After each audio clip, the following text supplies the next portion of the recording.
You might be saying, big game, it's NFL Sunday. What are you doing a short? Well, the game I cared most about is over, and now it's time for me to talk about it a little bit. But before I do that, please make sure that you like, subscribe, smash that bell so you get notified every time that Big Game Entertainment drops new content. That's right, it's Big Game Entertainment. The show is Big Game Sports Buzz most of the time, but this is Game's Pewter Perspective. And I just want to sit up here and give my little nugget of what I think went into the Saints Buccaneers game today. Now, I had the pleasure of doing several shows this week, and the one I enjoyed the most was the Sports Coma with my man Big Q. Shout out to Big Q and the Black and Gold Nation. But Big Q had a lot of fans that came on the show and talked a lot of trash in the chat and said that the Buccaneers were going to get blown out 31-0. And it wasn't even close to that. First and foremost, I must say this defense is playing outstanding football. They've only given up 13 points in 2 games, and they look really good doing it. I discounted Dallas a little bit, but they're looking pretty good right now against the Bengals. So, that's a credit to our defense. But if you look at this game at halftime, 3-0, a big defensive battle. My predictions were wrong, but I did predict on the correct side of the winning team. I predicted the Tampa Bay Buccaneers to win 24-21, and it was 20-10. And God knows this game was ugly for most people watching it. You probably got bored. Me being a defensive guy, I loved it. A hard-fought defensive game, and it's right up my wheelhouse. It's what I like to see. I like to see both defenses playing well.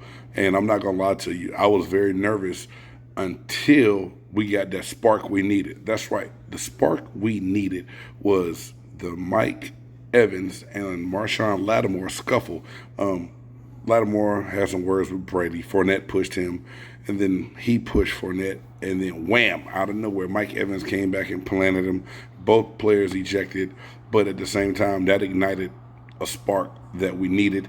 Our defense had 5 takeaways, 3 interceptions, 1 a pick 6, 2 fumble recoveries, and we never really looked back from there. Jameis Winston did get into the end zone one time, hit Michael Thomas for a touchdown late. Then the pass he had to Chris Olave made my heart stop for a little bit. Then Olave fell down, lost the ball. We recovered it. It's just, some may say the right place, the right time, however you want to look at it. The defense was solid. And Devin White today was a man on fire. I didn't even put him down as one of my key components to the game because he always does so much for our defense. But today, 11 tackles and 1 sack, and we sacked Jameis Winston 6 times today, guys.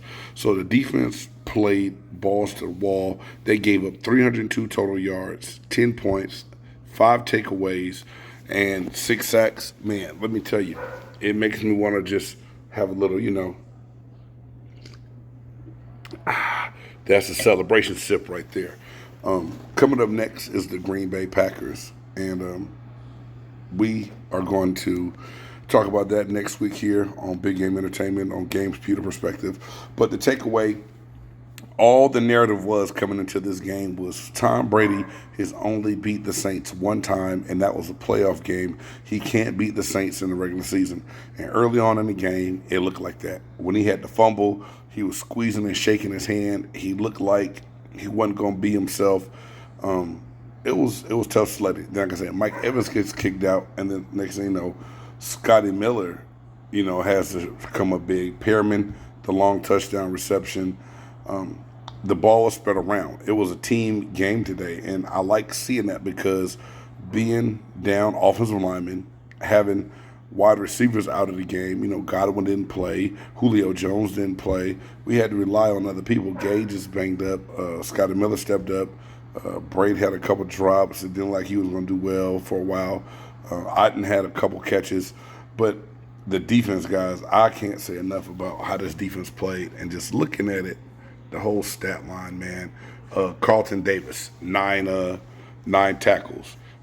Antoine Winfield, 7 total tackles. Levante David, 6 tackles, 1 sack. Winfield had a sack. Joe Tryon, Cheyenne, I said he was going to be a big key. He got some pressure. He had 5 total tackles, a half a sack. Logan Ryan, 3 tackles. I mean, it was a team game. We flew to the ball. We rallied to the ball. We played Buccaneer football today. And so, needless to say, we got the monkey off of our back. The media can quit talking about Tom Brady's kryptonite being the New Orleans Saints, who that, who they, whatever.